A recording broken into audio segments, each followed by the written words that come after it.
Financial planning करते समय आप एसेट एलोकेशन कीजिए ताकि आपकी वेल्थ भी अच्छी क्रिएट हो, आपका सेविंग भी हो, आपकी प्रॉपर्टी भी हो और आपका गोल बेस्ड प्लानिंग भी हो। एसेट एलोकेशन करते वक्त आपका जो भी अमाउंट है जो निवेश करने वाले हो उसको डाइवर्सिफाई कीजिए और जब भी आप प्लानिंग करोगे तब ये सोचिए कि मुझे लिक्विडिटी कैसे मिलेगी, मेरे वेल्थ क्रिएशन कैसा होगा, मेरा पैसा कहीं लॉकिंग भी तो नहीं जा रहा है, मेरी फाइनेंशियल सिक्योरिटी कैसी होगी, फिर मेरे जब हेल्थ इंश्योरेंस में जब मेरा पैसा जाएगा या हॉस्पिटल में पैसा जाएगा तो उसका प्लानिंग है या नहीं है।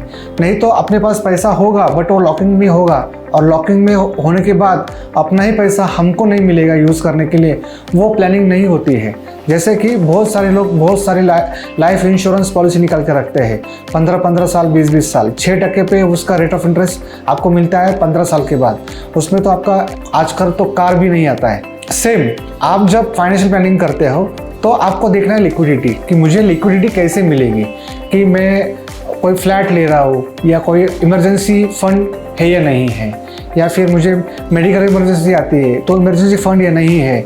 भले आपके पास मेडिक्लेम होगा बट जब मेडिक्लेम होगा और जब आप एडमिशन के लिए जाते हो तो पहले हॉस्पिटल पूछता है आपको सर डिपॉजिट दीजिए, डिपॉजिट के लिए आपके पास उतना फंड्स अवेलेबल है कि नहीं।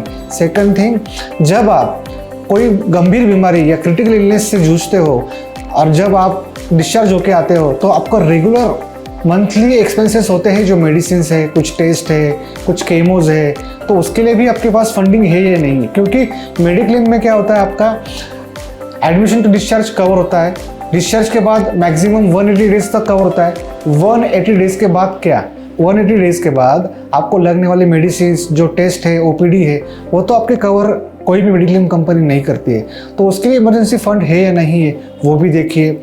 जब आप फ्लैट लेते हो तो फ्लैट लेते वक्त आपके पास आपके अकाउंट में या लिक्विड फंड में या इमरजेंसी फंड में आपके पास अगले 1 साल का फंड होना चाहिए। क्योंकि जैसे आपने 15 दिन पहले या 1 महीने पहले सुना होगा कि टीसीएस ने इतने लोगों को निकाला है। जॉब कट्स कब होगा प्राइवेट सेक्टर में हम बोल नहीं सकते हैं, तब आपकी फैमिली सफ़र नहीं होनी चाहिए, उसके लिए आपके पास इमरजेंसी फंड होना चाहिए। सेकंड थिंग, बच्चे का जो एजुकेशन है या मैरिज है वो इतना महंगा हो रहा है कि उसके लिए आपको जो इंश्योरेंस पॉलिसी है या सेविंग्स पॉलिसी है या आपकी एफडीज है वो आपका इन्फ्लेशन बीट रिटर्न उतना नहीं देगी।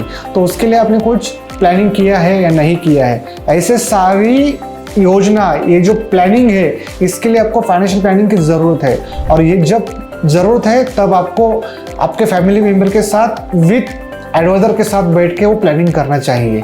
और ये प्लानिंग जब करोगे तब आपको समझ में आएगा कि एग्जैक्टली मैं कहाँ पे हूँ और मुझे कहाँ जाना है। इसके लिए 2 बातें बहुत ज़रूरी है, एक है एसेट एलोकेशन, दूसरा है फाइनेंशियल एडवाइज़र।